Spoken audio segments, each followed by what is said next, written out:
Dans l'exercice 14, page 359, nous allons voir comment l'effet Doppler permet à un radar routier d'aller déterminer la vitesse d'une voiture qui passe devant lui. Donc vous avez ici un document qui vous explique le fonctionnement du radar. Donc dans un premier temps, le radar va émettre une onde de fréquence FE égale 3,40 fois 10 puissance 10 Hz. Cette onde est envoyée vers le véhicule qui se rapproche du radar. Cette onde se réfléchit sur le véhicule et revient vers le radar, mais avec une fréquence différente étant donné que le véhicule se déplace par rapport au radar. Et après, dernière étape qui est électronique, le radar détermine la fréquence FR ici de l'onde qui est réfléchie, sachant qu'on avait FE ici, et exploite ce qu'on appelle le décalage Doppler, le delta F ici, de façon à déterminer la valeur de la vitesse du véhicule. Donc ça, c'est pour ce qui se passe physiquement. Maintenant, point de vue, on va dire plus calculatoire, on vous donne ici delta F, le décalage Doppler, et on vous donne la façon d'exploiter ce décalage Doppler ici, en fonction de FE, sachant que alpha ici, c'est l'angle entre la direction du déplacement du véhicule et l'axe de visée du radar.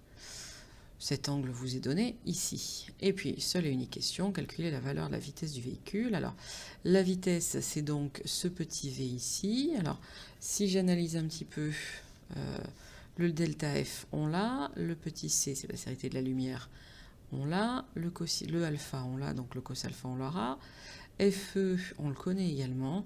Donc, on a juste à modifier notre expression de façon à écrire V égale. Donc je pars de delta F égale 2V cos alpha sur C fois FE et je vais isoler V. Je vais écrire que V est égal à delta F fois C divisé par 2 fois cos alpha fois FE. Et je fais l'application numérique. V égale, alors delta F vaut 6,451 fois 10 puissance 3 Hz. C vaut 3 fois 10 puissance 8 mètres par seconde. C'est la vitesse de déplacement des ondes électromagnétiques.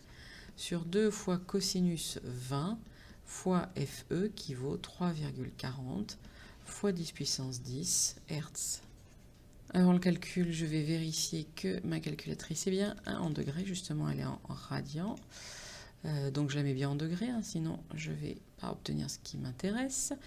Donc ça va me donner 6,451 fois 10 puissance 3 multiplié par 3 fois 10 puissance 8 divisé par, attention, n'oublie pas la parenthèse, 2 fois 3,40 fois 10 puissance 10 multiplié par cosinus 20.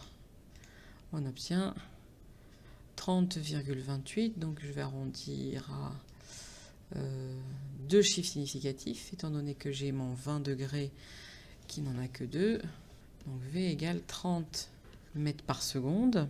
Je vais le donner en kilomètres par heure tant qu'on y est, vu que ça ne m'est pas demandé, mais en général c'est la vitesse, ce qui nous donne une vitesse de 109 km par heure, avec deux chiffres significatifs, 1,1 fois 10 puissance 2 km par heure.